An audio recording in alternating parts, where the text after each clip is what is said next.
Funny thing is, I just spent money on a travel tripod to take to Europe with me, and you're currently sitting on a box because that tripod would not fit on this windowsill.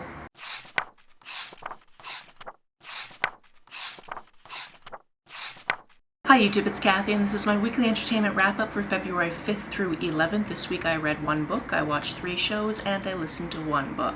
I'm really sorry that you can probably hear traffic sounds right now because the windows in this hotel absolutely suck. Oh good, a motorcycle gang going by, that's fun. Rude. If you're one of the people that actually watches this every Sunday, you'll notice this one is up way later than usual, and that's because I definitely needed to sleep in a little bit this morning. I usually film these at like 8 o'clock in the morning, maybe 8:30, and I think it's about, oh yeah, it's almost noon. That's because Chad and I are in the Comox Valley because we went to a Geekenders show last night. Geekenders is a burlesque troupe that is headed by a friend of mine, and it was the first time Chad had actually seen a burlesque show in person, so that's super fun. I've seen them before, I've loved them before, it's always a good time. My voice feels weird because of all of the hooting and hollering, because of course burlesque performers are flattery operated, so I had to do a lot of that cheering to get everybody else to do the cheering.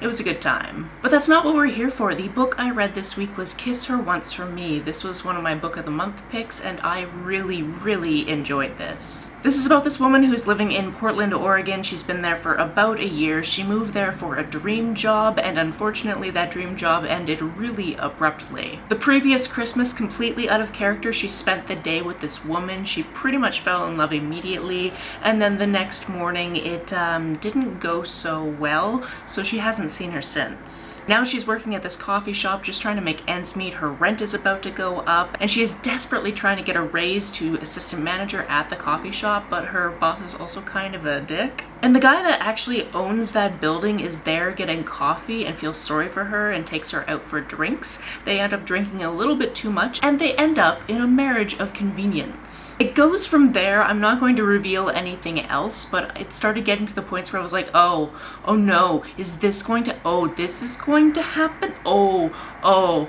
okay. And it just kept doing that, and you're like, oh, this is an impossible situation. Oh my goodness, how are you gonna get out of this one? And it just kept snowballing that, and I really enjoyed that. I also really enjoyed that we kept getting these flashbacks to what happened the previous Christmas, seen through the eyes of a narrative version of the webcomic she actually wrote about that incident that people have actually found online and are really enjoying. She also starts writing a webcomic about this arrangement that she's found herself in, and it's ridiculous times. I very much enjoyed reading this book, and if you're a fan of particular romance tropes, look up the ones that are in this one because there are lots of them, and I highly recommend reading them if you're a fan of those particular tropes. On to what I watched this week. My roommate has moved on from Ally McBeal because, you know, she finished it, and she's been watching something called Casual. So occasionally I will sit down and watch random episodes. So occasionally I know what's going on. Most of the time I don't, because I don't watch it all too often. I know some of the characters' names.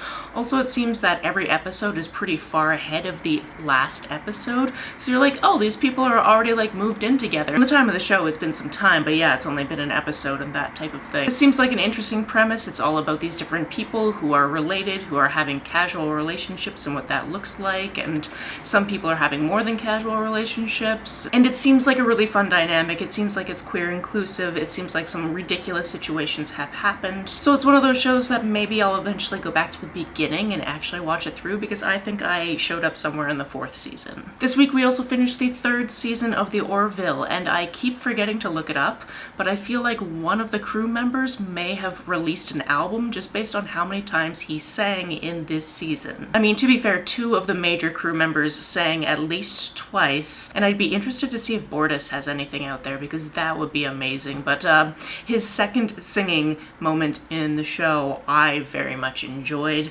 If you know, you know. But then I was expecting the captain to eventually sing, because not only is it his show, and not only is he the lead character, and not only does every person who's ever seen Family Guy know that he can sing, it just Seth MacFarlane didn't sing, and I was very confused and annoyed about that. This also ended in such a way where, because we're not sure if there's going to be a 4th season, we really don't know, I guess it's ended in kind of a happy enough way, and if this is all we get, it's not the worst way to end a show. Chad and I are also continuing with House. We finished the 7th season, we're into the 8th and final season, which is obviously a little bit different. If you've seen the show, you know that there are certain cast members that are no longer there when we get to the 8th season, and that obviously changes things. Different people have different roles. The end of the 7th season was definitely a where are they going to go from here? This is not something you can just come back from. There's also bonding between different characters that we haven't seen for a little while, and they come back, and I'm pretty sure that we're going to finish this show probably this week coming, and it'll be interesting to have finally done that. Special guest stars that we've seen in this week include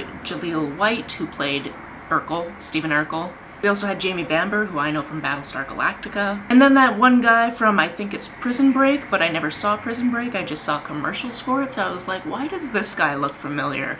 Oh, it's from commercials I used to watch like 10 years ago. Okay. As for the book I listened to this week, that was The Jasmine Throne. This is the type of book that I'm always excited to pick up because I know it's sapphic, I know it's set in a fantasy world that is based off of a real-world place that I have never been and would like to learn more about. However, as time goes by, I keep realizing that political-based fantasy is just not something that is really in my wheelhouse. Like, I keep trying it, and it's just not for me.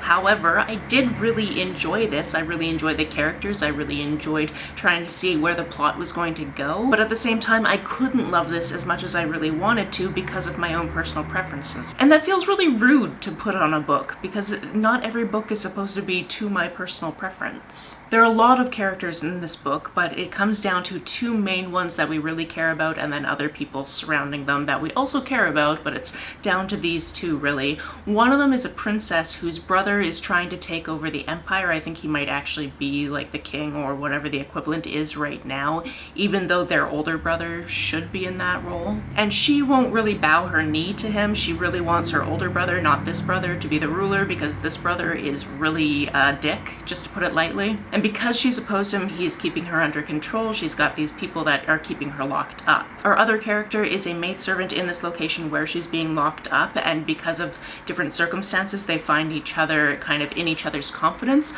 but both of them have a lot more going on than just that base surface level. Their lives have been very interesting up until this point, and because of that, things progress and they find out more things about each other than the fact that they both enjoy the company of women, if you will. I personally had a little bit of trouble tracking who some of the side characters were, but that's only because I'm not great with remembering names. And I also had the idea that some of the people that were being named were probably known by other names, and I was trying to understand if there was going to be like a character reveal and that type of stuff, and I feel like that happened once or twice, so I don't think I was really off to be thinking that. Again, even though this really excites me, it's also the type of book that I don't actually end up enjoying reading all of the time. This was good, I did very much enjoy it, but there was so much slogging through of the parts that I don't particularly enjoy myself.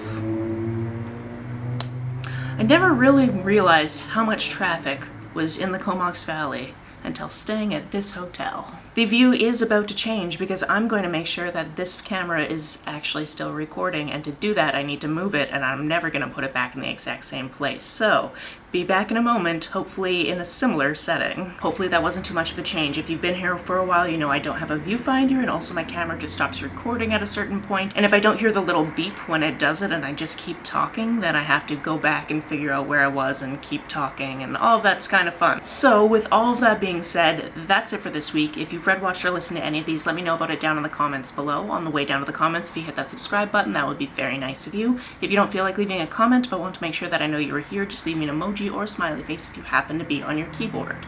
Some people have asked if there's a way to financially support this channel, so I set up a Ko-fi account, which is a digital tipping service. The link for that, as always, is down below. You can like and share this as you see fit, and I will see you very soon. Bye!